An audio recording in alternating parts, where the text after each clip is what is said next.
ce se întâmplă, ceva rațional.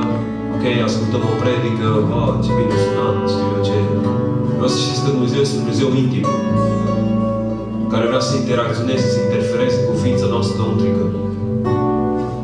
Dumnezeul care locuiește în ceruri, locuiește în omul lăuntric.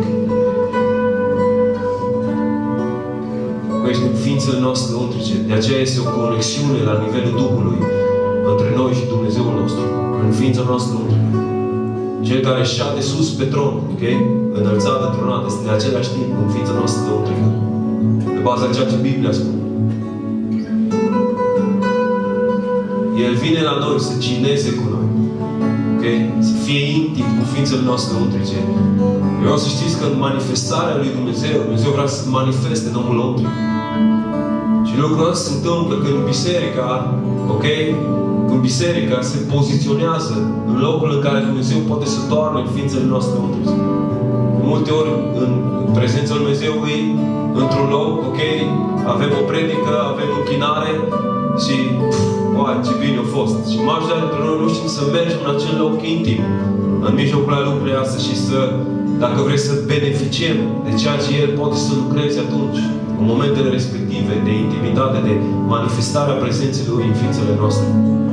Ok? Nu vă chem să faceți yoga sau știu eu ce pe aici, nu despre asta vorbesc. Și vorbesc despre a ne deschide omul lăuntric înspre Dumnezeu, să lăsăm pe El să se manifeste în ființa noastră lăuntrică. Dragilor, dragostea lui Dumnezeu poate fi simțită. Ok? Cum noi suntem ființe capabile să simțim dragoste, simțim, nu? Dragoste. Ne dăjduiesc că simțim dragoste. Mai ales când, știu eu, vedeți pe X sau pe Y. Dacă lucrurile astea se poate întâmpla în relațiile noastre între oameni, vreau să știți că mult mai profund și mai adânc se poate întâmpla între noi și Dumnezeu, care este sursa dragostei. Din El vine dragostea, mă înțelegeți? El este esența dragostei. Dacă poți să o simți între oameni care au fost creați după chipul și asemănarea Lui, și ăsta e motivul pentru care oamenii sunt capabili de lucrul ăsta, vreau să știți că atunci când El este prezent, ok? Și dragostea Lui se manifestă, putem să o simțim. Putem să ne desfătăm în ea. Ok? Nu e ceva ce doar auzim niște concepte, nu e ceva ce poți să experimentezi. Vreau să știți că cunoașterea de Dumnezeu înseamnă să experimentezi ceva din El. Când în Noul Testament și în Vechiul Testament se vorbește despre a cunoaște, nu este despre a cunoaște în mod rațional, despre cum este Dumnezeu. Ci, am mai spus lucrul, termenul Adam a cunoscut-o pe Eva, a fost o unire, ok? O unire între Adam și Eva.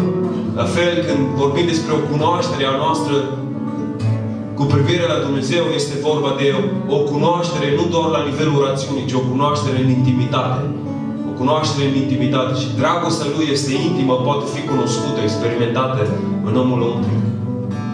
Eu vă spun că de cel mai multe ori trecem pe lângă cele mai profunde momente din viața noastră în timp ce suntem în casa lui Dumnezeu. Pentru că atunci când prezența Lui este acolo și poți să o simți, atunci e momentul în care tu poți să fii umplut. E momentul în care El poate să-ți atingă ființa lăuntrică cu dragostea Lui. Poate să-ți atingă ființa lăuntrică cu revelație, cu descoperire. De aceea vreau să învățăm să primim de la Dumnezeu. Să învățăm să stăm în prezența Lui, să primim. În casă de rugăciune, astea sunt dintre lucrurile care vreau să le experimentăm corporativ.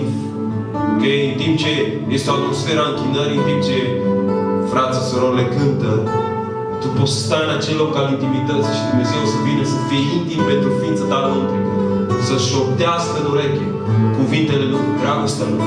Să o simți în mod activ în omul lăuntric. Ok? Nu venim doar să avem simțuri aici, ok? Pentru că lucrurile astea le primim prin credință în El. Dar o să știți că lucrul ăsta este un lucru real. Poți să experimentezi, să simți, să trăiești niște lucruri. Ok? Trebuie să trecem dincolo de lucrurile astea, ca să nu devenim oameni care nu mai căutăm sentimente, ci vrem să avem o viață și o trăire prin credință, dar lucrurile astea sunt reale în același timp și nu anulează faptul că astea sunt adevărate.